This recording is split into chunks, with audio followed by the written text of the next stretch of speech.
We begin with the latest on Hurricane Zeta. The storm is packing up to 100-mile-per-hour winds and heavy rains as it moves toward the U.S. Gulf Coast, possibly coming ashore as a Category 2 hurricane.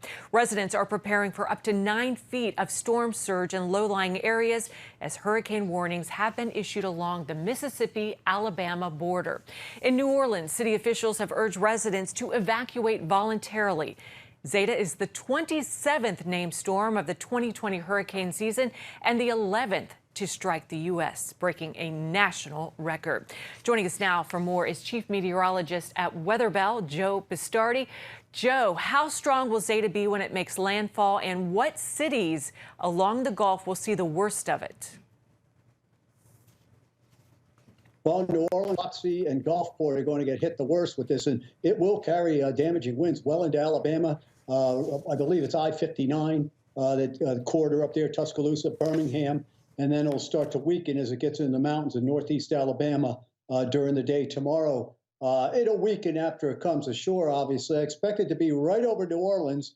We're very close, around 7 o'clock this evening. If you were tuned in yesterday, we said it would get to a Cat 2. It's up to a Cat 2 now, and it's going to be making landfall very close to that intensity there. It's similar in intensity to Sandy, which occurred just before the election in 2012, and it's going to be interesting to see, we talked about this yesterday, the history of the weather and how it sometimes can impact the way things turn, but this is going right through there very, very quickly. What's interesting about this year is, again, this sounds sort of pompous. I understand that. But in April, we put out a map showing people where these were going to hit.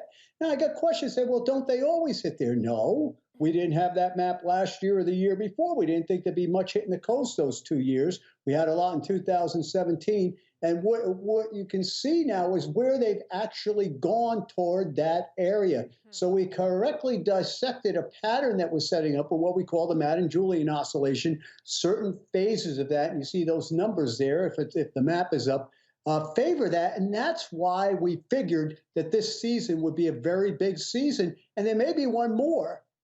Going for South Florida sometime within the first 10 days of November. There might be one more coming out of the Caribbean. Yeah.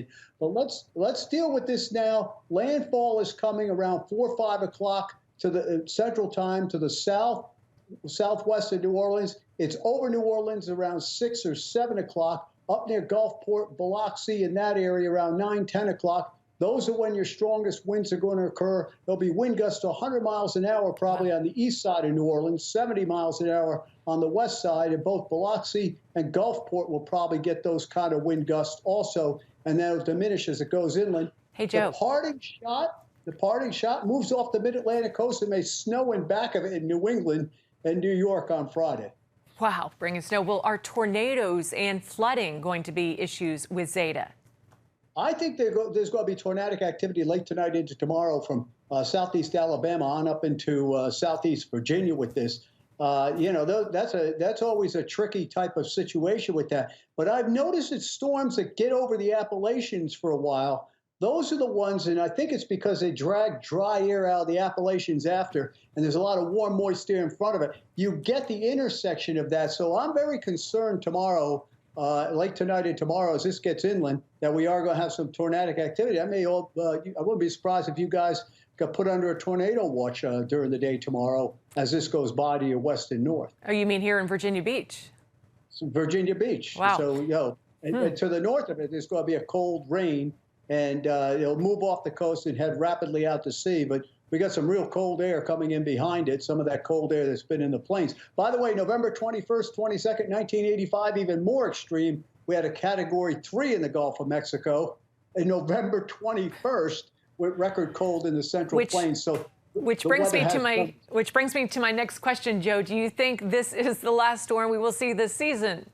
No, I think that this pattern, what's been going on is cold air comes in, there's a rebound in temperatures, that sets off what's going on in the tropics. We saw it with Sally and Beta, that tandem, then Delta and Gamma, Epsilon, and now Zeta. So there may be one more coming out of the Caribbean between November 1st and 10th, and then we could shut the season down. By the way, these storms on average have been weaker this year than the 2005 season. The ACE index there per storm was near 8 or 9. This is just barely over 5. There have been a lot of minor storms out in the middle of nowhere, but of course there have been a lot of big storms coming in on the U.S. coast. Yeah, well, they were strong enough for a lot of those residents still trying to rebuild and get out of the mess they're in. Joe, we always appreciate you coming on. Thank you so much. Well, thank you for having me.